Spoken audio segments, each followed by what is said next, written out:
बरोबर ना? की जर समजा आपण बाभळीचं झाड लावलंय आणि मी अपेक्षा आंब्याची करतोय, मला आंब्याचं फळ भेटेल का? नाही, मला काटेच भेटतील. तसं आपलं आहे की जर स्वतः मी चांगलं वागलो असून तर लोक माझे चांगले असतील, जर मी लोकांशी वाईट वागलो लोक माझे काय असतील? वाईटच असतील. सो समाजाची किंवा दुनियेची परिभाषा काय आहे कि बख्श है खुदा उनको, ठीक है का? बख्श है खुदा उनको जिनकी किस्मत खराब होती है और वो हरगिज बख्शे नहीं जाते जिनकी नियत खराब होती है. बख्श है खुदा उनको जिनकी किस्मत खराब होती है और वो हरगिज बख्शे नहीं जाते जिनकी नियत खराब होती है. ना मेरा एक होगा ना तेरा लाख होगा, ना तारीफ तेरी होगी ना मजाक मेरा होगा. गुरूर ना कर साहे शरीर का, तेरा भी खाक होगा और मेरा भी खाक. जिंदगी भर ब्रांडेड ब्रांडेड करने वालों याद रखना, जिंदगी भर ब्रांडेड ब्रांडेड करने वालों याद रखना, कफन का कोई ब्रांड नहीं होता. कोई रोकर दिल बहलाता है तो कोई हंसकर दर्द छुपाता है, कोई रोकर दिल बहलाता है तो कोई हंसकर दर्द छुपाता है. क्या करामत है कुदरत की, क्या करामत है कुदरत की. जिंदा इंसान डूब जाता है पानी में और मुर्दा तैर कर दिखा. मौत कभी देखा तो नहीं, मौत को कभी देखा तो नहीं, पर वो शायद बहुत खूबसूरत होगी. मौत को कभी देखा तो नहीं पर वो शायद बहुत खूबसूरत होगी. कब तक जो भी उससे मिलता है जीना छोड़ देता है. जिंदगी में ना जाने कौन सी बात आखिर होगी, ना जाने कौन सी रात आखिर होगी. जिंदगी में ना जाने कौन सी बात आखिर होगी, ना जाने कौन सी रात आखिर होगी. जिंदगी में एक दूसरे से मिलते जुलते रहा करो यारो, ना जाने कौन सी मुलाकात आखिर होगी. लाईफ मध्ये कुणाची मुलाकात, कुणाची गाठ भेट कोणती शेवटची असेल ही सांगता येत नाही. त्यामुळे सगळ्यांशी आपण काय राहायचंय? प्रेमाने राहायचंय.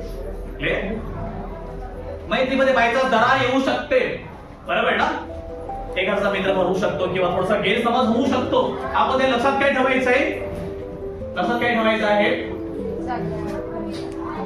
मी तुम्हाला मागे एक शायरी सांगत होतो.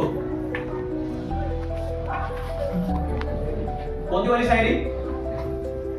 जे गाणं होतं मित्र वडील कॅरल सारखा कविता आहे. कोणती वाली?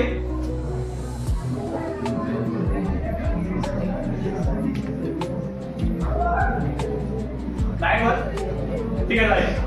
जे लाईफ आहे ना नक्की आपण खूप चांगल्या प्रकारे चालू ठेवायचं आहे आणि जी काही मैत्री आहे ते आपण निरंतरपणे आपण चांगल्या प्रकारे जपण्याचा प्रयत्न करायचा आहे.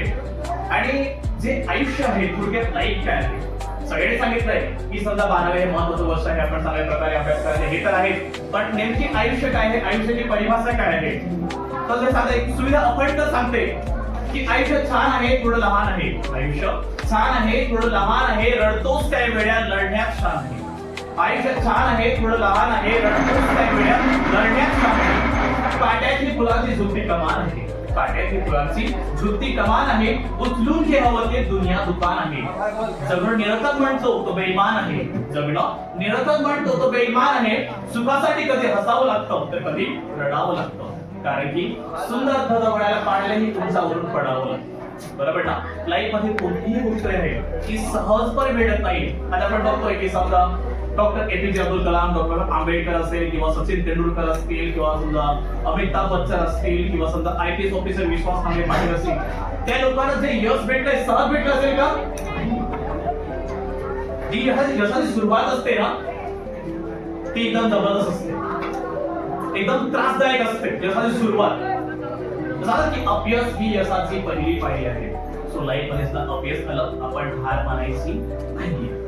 सो सगळ्यांना हेच सांगेन मी आणि शुभे देऊ इच्छितो की जे समजा आपलं शैक्षणिक वर्ष 2025-26 या पर्वामध्ये आपली जी आपली एक्झाम आहे, खरं बघायला एक्झाम जी आहे आपली जानेवारी स्टार्ट होते.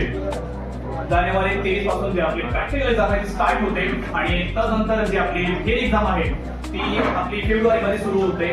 तर मी सगळ्यांना ही जी बोर्ड परीक्षा आहे या बोर्ड परीक्षेत खूप खूप शुभेच्छा देतोय आणि मी सगळ्यांकडे हीच अपेक्षा करतोय, देवाकडे मागणी करतोय की आपण लाईफ मध्ये एवढं यश प्राप्त करा, लाईफ मध्ये तुम्ही एवढं यश प्राप्त करा किंवा यशवंत बना की भाग्यवंत हा जो शब्दाचा अर्थ आहे ना तो तुमच्याकडे बघून समजायला पाहिजे आम्हाला. भाग्यवंत काही माणसं आहेत तेही आहे तसं